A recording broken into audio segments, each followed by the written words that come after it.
You are most welcome to Kumud's Academy once again.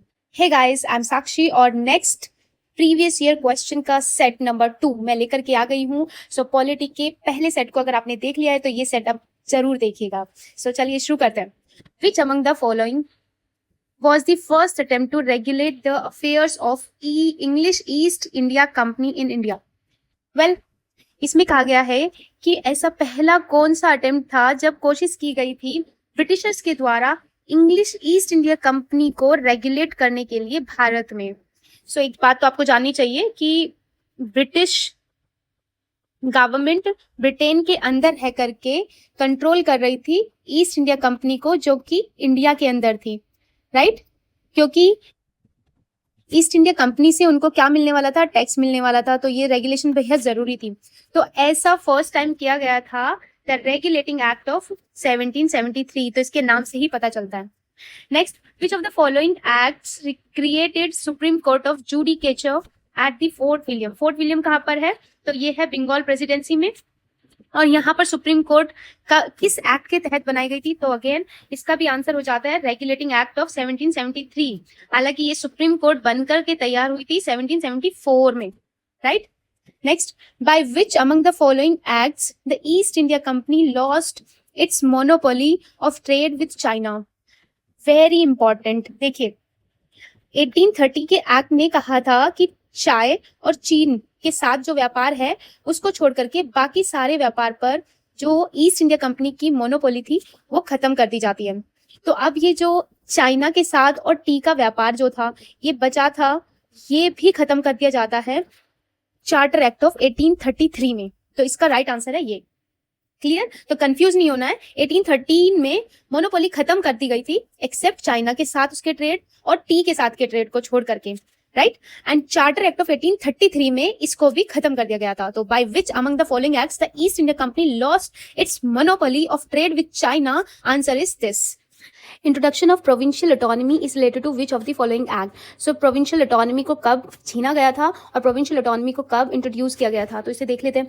The government of India act 1919 के तहत provinces में dyarchy system को लाया गया था, राइट? डायरकी सिस्टम को इंट्रोड्यूस किया गया था जिसमें जो सब्जेक्ट्स होते हैं उनको 2 पार्ट्स में डिवाइड किया गया था, ट्रांसफेरेबल एंड रिजर्व सब्जेक्ट्स. तो जो रिजर्व सब्जेक्ट्स होते थे उनका डिसीजन गवर्नर अपनी एग्जीक्यूटिव काउंसिल के साथ मिलकर के लेते हैं. ट्रांसफेरेबल सब्जेक्ट्स का डिसीजन गवर्नर लेते थे जो मिनिस्टर्स होते थे लेजिस्लेचर के प्रति रिस्पॉन्सिबल. तो reserve subject most important subject होते थे जैसे लॉ एंड ऑर्डर.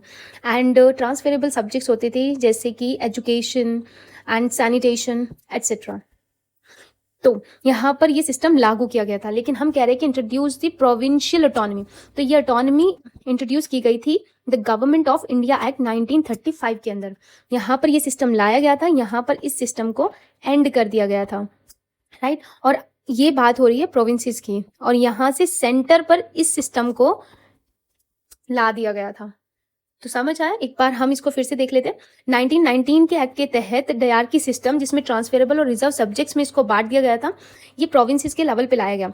1935 के तहत प्रोविंसेस से इसे खत्म करके सिस्टम को सेंटर के लेवल पे लागू कर दिया गया. तो अब 1935 में डायरकी या ड्यूअल गवर्नेंस सिस्टम शुरू हो जाता है सेंटर के लेवल पे एंड प्रोविंस के लेवल पे इसे खत्म कर दिया जाता है और इसी को कहा जाता है प्रोविंशियल ऑटोनॉमी 1935, राइट? नेक्स्ट है, what is the number of schedules in constitution of India?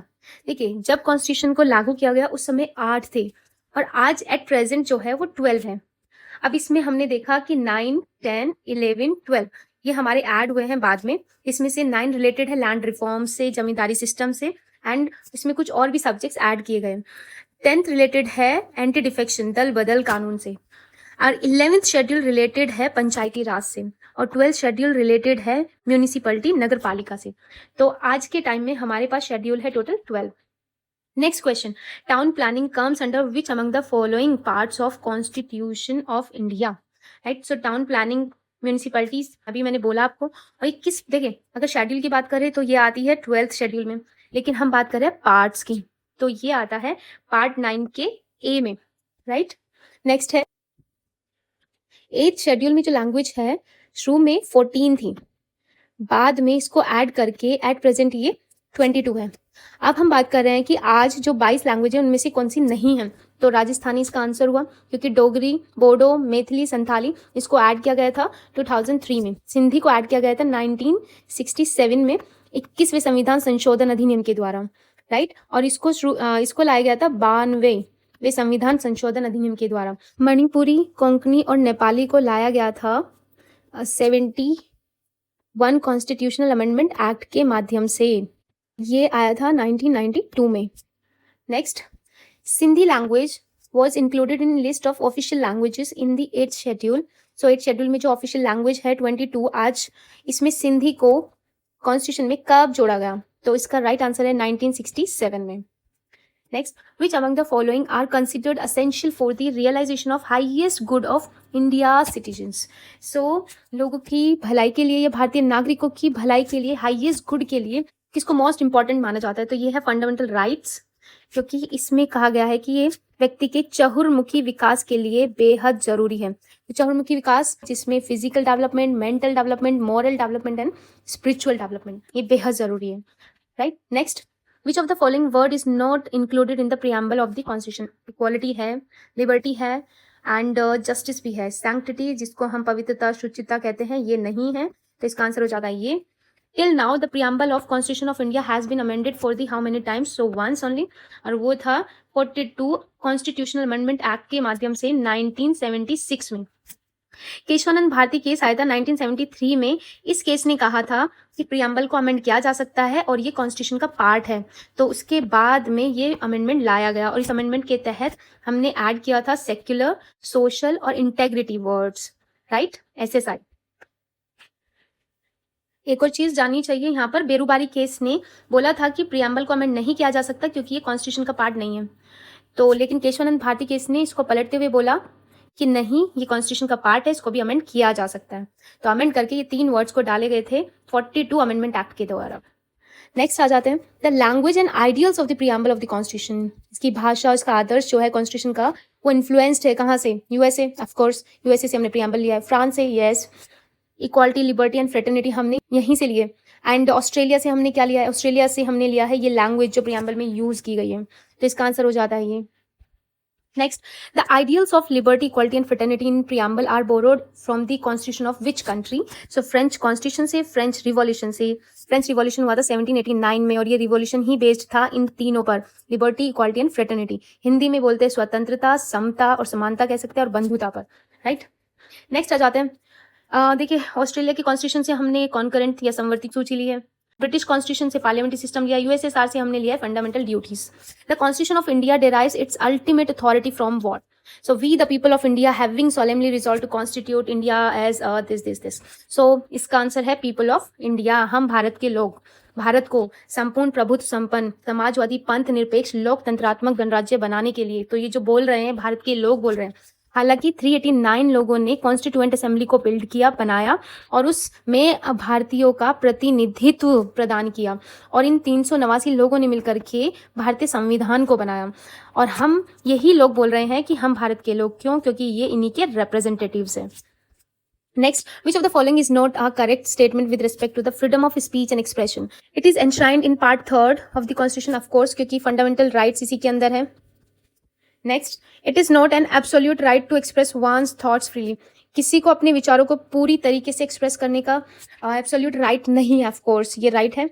और it can not be curtailed by legislature, यानी कि हमारी जो विधायिका है, संसद, या फिर आप कह सकते हैं स्टेट की लेजिस्लेचर, क्या उसको कर्टेल नहीं कर सकती है? तो ये गलत हो जाता है, ये इसके कंट्रेरी भी हो जाता है ऊपर वाले के, क्योंकि बोला गया है not an absolute right. Of course ये एब्सोल्यूट राइट नहीं है, क्योंकि इसको कर्टेल किया जा सकता है। So it can be suspended in emergency, of course. तो हमारा आंसर हो जाता है ये, क्योंकि नॉट अ करेक्ट स्टेटमेंट पूछा गया है। The Mandal commission was constituted during the tenure of which? Mandal commission कब बनाया गया था? तो ये बनाया गया था 1979 में, और इस समय याद होगा जेपी मूवमेंट चल रहा था, और फिर उसके बाद मोरारजी देसाई की सरकार बनी उस समय, और इसने रिपोर्ट सौंपी थी अपनी 1980 में। और इसी से रिलेटेड है इंदिरा साहनी केस, जिसने ओबीसी को 27% का कोटा प्रोवाइड किया, रिजर्वेशन प्रोवाइड किया, राइट। और एक और चीज़ यहाँ पर क्रीमी लेयर का कॉन्सेप्ट भी निकल करके आया था। और एक और चीज़ बोला गया था सुप्रीम कोर्ट के द्वारा कि 50% से ऊपर रिजर्वेशन नहीं जाना चाहिए SC ST और OBC को मिला करके। और एक और चीज़ बोला गया था कि रिजर्वेशन इन प्रमोशन जो है वो नहीं दिया जाएगा। तो ये कुछ आउटकम्स थे इंदिरासानी केस के, और इंदिरासानी केस को हम मंडल केस भी कहते हैं क्योंकि मंडल कमीशन की रिपोर्ट पर बेस्ड वो केस था, राइट। सो नेक्स्ट है, which among the following article of the constitution of India says that all public places are open to all citizens.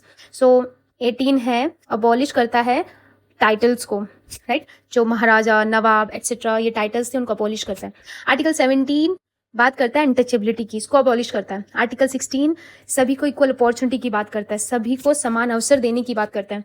Article 15 बात करता है public places are open to all citizens. So हमारा right answer हो जाता है ये। Next, supreme court has made right to free education as the part of which among the following rights. इसका right answer है राइट टू लाइफ। आर्टिकल 21 के अंदर article 21A में राइट टू एजुकेशन का राइट दिया गया है। 6 से 14 वर्ष के बच्चों को कंपल्सरीली फ्री एजुकेशन प्रोवाइड की जाएगी, ये उसका फंडामेंटल राइट होगा, राइट। नेक्स्ट है, which among the following parts of constitution of India includes the concept of welfare state. So ये है आर्टिकल 38, और 38 किसको कहा जाता है? Directive principle of state policy. राज्यों के नीति निदेशक तत्व, यानी कि अगर राज्य नीति बनाएंगे तो उनको निर्देशित देते हुए, उनको निर्देशन देते हुए कुछ एलिमेंट्स हैं वो इसमें प्रोवाइड किए गए हैं DPSP में। उसी के आर्टिकल 38 को वेलफेयर स्टेट बोला जाता है, राइट। तो इसका आंसर हो जाता है directive principles of state policy. In which among the following parts of constitution of India are enshrined the fundamental rights duties, sorry. Third में फंडामेंटल राइट्स है, राइट, एंड फोर्थ में हमारा आ जाता है DPSP। 4A में आ जाता है फंडामेंटल ड्यूटीज। फंडामेंटल ड्यूटीज को बाद में ऐड किया गया, कब ऐड किया गया था? 42 अमेंडमेंट एक्ट के द्वारा, और उस समय इसमें 10 फंडामेंटल ड्यूटीज डाली गई थी स्वर्ण सिंह समिति की रिकमेंडेशन पर। और 11th हमारी फंडामेंटल ड्यूटी को ऐड किया गया था 86th कॉन्स्टिट्यूशनल अमेंडमेंट एक्ट के द्वारा 2002 में। इसी के तहत पार्ट 4A के अंदर 11th फंडामेंटल ड्यूटीज को ऐड किया गया, जो कहता है कि 6 से 14 वर्ष के बच्चों को उनके गार्जियन कंपल्सरी एजुकेशन प्रोवाइड कराएंगे, राइट। तो ये हो जाती है पेरेंट्स की ड्यूटी, गार्जियंस की ड्यूटी 11th। क्लियर? अब आ जाते हैं नेक्स्ट पे, which part of Indian constitution deals with its amendment. So इसका राइट आंसर है पार्ट 20, कॉन्स्टिट्यूशन के संशोधन से संबंधित है। सो ये चीज़ जाननी जरूरी है कि टोटल 22 पार्ट्स हैं जब इंडियन कॉन्स्टिट्यूशन बना था उस समय, बाद में इसमें ऐड कर दिए गए और कुछ को हटा दिया गया। तो इस तरीके से ये टोटल आज के टाइम में 25 पार्ट्स हैं। The amendment of constitution can be initiated in which of the following. तो ये लोकसभा एंड राज्यसभा दोनों में से, बट नॉट स्टेट असेंबली या स्टेट की जो लेजिस्लेचर होता है वहां से नहीं। तो इसका आंसर हो जाता है 1 and 2। यहाँ पर मैंने पार्ट्स की लिस्ट दे दी है। Under Article 368, the Indian Constitution provide the methods of amendment of different portions of the Constitution. So ये 3 methods हैं, जिसमें एक हमारी सिंपल मेजॉरिटी होती है, एक स्पेशल मेजॉरिटी होती है, और एक स्पेशल मेजॉरिटी के साथ स्टेट का रेटिफिकेशन, राइट। अब ये सिंपल मेजॉरिटी क्या होती है? सिंपल मेजॉरिटी सिंपल ही होती है जिसमें प्रेजेंट एंड वोटिंग ली जाती है, और स्पेशल मेजॉरिटी में प्रेजेंट एंड वोटिंग का 2/3 लिया जाता है। यहाँ पे simple majority of present and voting, इसका मतलब है जो प्रेजेंट है और वोट कर रहे हैं उसका 50% + 1। यहाँ पर प्रेजेंट एंड वोटिंग का 2/3 होगा, लेकिन ये कम नहीं होना चाहिए, नॉट लेस देन कितना, जो उसकी टोटल सीट्स है उसके सिंपल मेजॉरिटी यानी कि 50% प्लस से। अभी थोड़ा कंफ्यूजिंग हो जाता है, इसे मैं आपको बाद में बताऊंगी। अब थर्ड होता है जिसमें स्पेशल मेजॉरिटी के साथ स्टेट्स की एंट्री हो जाती है, स्टेट के रेटिफिकेशन, जो कि हाफ ऑफ द स्टेट्स के रेटिफिकेशन से ये होता है। नेक्स्ट क्वेश्चन इसी से रिलेटेड है, which among the following is true regarding amendments of the constitution with provisions which affect the federal structure.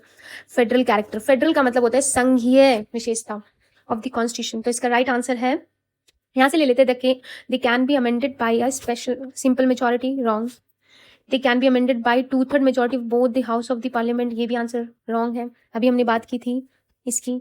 तो they can be amended bye not only 2/3 majority of the parliament, ये तो है ही, but उसके साथ चाहिए ratification bye at least half of the state. So right answer is this. Next, protection of wild life comes under which of the following in constitution. तो fundamental duties में wild life की protection दी गई है, yes. Directive principles में of course दी गई है 48A के अंदर, और 7th शेड्यूल जो कि लिस्ट की बात करता है। लिस्ट में हमारी आ जाती है यूनियन लिस्ट, स्टेट लिस्ट और कॉन्करेंट लिस्ट। कॉन्करेंट लिस्ट पर स्टेट एंड यूनियन दोनों को लॉज बनाने का राइट है, लेकिन प्रिवेल करेगा अगर दोनों बनाते हैं या डिस्प्यूट होता है तो सेंटर। तो 7th शेड्यूल में कॉन्करेंट लिस्ट के अंदर ये दिया हुआ है। फंडामेंटल ड्यूटीज में भी ये है, डायरेक्टिव प्रिंसिपल्स में भी ये है और 7th शेड्यूल में भी है। तो इसका आंसर हो जाता है 1, 2 and 3। 10th schedule of the constitution was added by which amendment of the constitution? So इसका राइट आंसर है 52 अमेंडमेंट एक्ट 1985 में जो आया था। और इसके तहत क्या किया गया? 10th शेड्यूल बात करता है, मैंने बताया भी था, एंटी डिफेक्शन की। अभी एंटी डिफेक्शन लॉ का मतलब क्या होता है? एंटी डिफेक्शन का मतलब होता है कि दल बदल कानून, गया राम आया राम जैसे लोगों को कम करने के लिए इस कानून को लाया गया था 1985 में 52 अमेंडमेंट एक्ट के तहत। Next question, via which of the following amendments the term socialist was inserted in preamble of the Indian constitution? तो सोशलिस्ट मतलब समाजवादी वर्ड, मैंने बताया था SSI को ऐड किया गया था 42 अमेंडमेंट एक्ट के द्वारा 1976 में। Socialist secular integrity, right? तो इसका राइट आंसर हो जाता है 42 amendment act 1976। Next, which among the following constitutional amendment act reduce the age of voting? पहले 21 थी, उसको बाद में 18 कर दिया गया। ये कब किया गया? 61st अमेंडमेंट एक्ट ऑफ 1989 में। इसी को बोला जाता है एडल्ट फ्रेंचाइजी एक्ट, जिसमें पहले वोटिंग राइट था हमारे पास 21 एज पर आता था। अब ये वोटिंग राइट हमें मिल जाता है 18 ईयर्स ऑफ एज में। और ये अमेंडमेंट आया था 1989 में 61st अमेंडमेंट के रूप में। 73rd amendment of the constitution of India is related to which among the following? 73rd, तो ये पंचायती राज इंस्टीट्यूशन से रिलेटेड है और इसी के तहत हमारा शेड्यूल भी आया था 11th, राइट? म्यूनिसिपैलिटी जो रिलेटेड है 12th शेड्यूल से, हमने बताया भी था, ये 74th में आया था, 74th कॉन्स्टिट्यूशनल अमेंडमेंट एक्ट में। Which year Dogri language was included in 8th schedule? So Bodo, Dogri, Maithili, Santhali, इन चारों को ऐड किया गया था 2003 में 92 अमेंडमेंट एक्ट के तहत। Next, which article of constitution deal with the parliamentary system at the centre? तो parliamentary system at the centre, कौन सा आर्टिकल इससे रिलेटेड है? तो ये तो स्टेट से रिलेटेड है, ये है सेंटर से, तो इसका आंसर हो जाता है 74 एंड 75 आर्टिकल। 74 बात करता है कि प्रेसिडेंट को एड एंड एडवाइस के लिए काउंसिल ऑफ मिनिस्टर्स होगी, राइट, जिसके हेड होगा पीएम।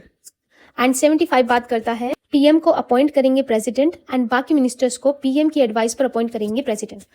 ये इसका आंसर हो जाता है। Which article deals with the parliamentary system government at the level of state? तो जहां सेंटर में 74 एंड 75 है, वहीं स्टेट में 163 एंड 64 है। इसका राइट आंसर, जो कि सेम बात करता है council of ministers at state level और सीएम की। सेम काउंसिल ऑफ मिनिस्टर्स को चुना जाएगा सीएम की एडवाइस पर गवर्नर के द्वारा। 164 इसके बारे में बात करते हैं। Next, which state of government is also known as Westminster model of government? एक नीचे दिया हुआ है, which of the following country follows the model of presidential form of government? तो ये हमारे गवर्नमेंट से रिलेटेड है। वेस्टमिंस्टर मॉडल कैबिनेट मॉडल भी कहलाता है। ये हमारे देश में लागू है और हम इन्फ्लुएंस्ड है ब्रिटिश शासन से, तो ऑफ कोर्स ये वहीं से लिया गया है। तो ये पार्लियामेंट्री सिस्टम है, ना कि presidential. Which of the following country follows the model of presidential form of government? यानी कि प्रेसिडेंट के पास रियल पावर होती है, ये सिस्टम। इंडिया में तो ऐसा नहीं है, यहाँ पे नॉमिनल हेड है प्रेसिडेंट एग्जीक्यूटिव पावर्स का और रियल हेड है पीएम। तो इसका एग्जाम्पल हो जाता है USA. Who called the parliamentary system as cabinet system? So parliamentary system को कैबिनेट सिस्टम हमने देखा और वेस्टमिंस्टर देखा, तो कैबिनेट सिस्टम किसने कहा? तो इसका आंसर है Ivor Jennings. The constitutional position of president of India is most closely similar to US. नहीं, क्योंकि वहां पे तो रियल पावर्स है। इंडिया के प्रेसिडेंट के पास नॉमिनल पावर्स है, नॉमिनल नाम चार की, या सिर्फ वो हेड ऑफ द स्टेट है, बट रियल पावर्स पीएम में होती है। तो सेम ब्रिटिश मोनार्क की तरह। Next, what is the minimum age of a candidate to be elected as president of India? So इसका राइट आंसर है 35। 25 चाहिए होती है लोकसभा में इलेक्शन के लिए, इलेक्टेड होने के लिए। 30 ईयर्स राज्यसभा के लिए, 35 चाहिए होती है president. The minimum and maximum age for a candidate to contest elections for president of India's office, तो 35 हमने ऊपर बात की है, and with non limit, upper limit नहीं दी गई है। From which country the method of impeachment of president, the right answer है यूएसए से। सो आज के लिए इतना ही, मिलते हैं नेक्स्ट लेक्चर में, तब तक के लिए bye bye and stay focused.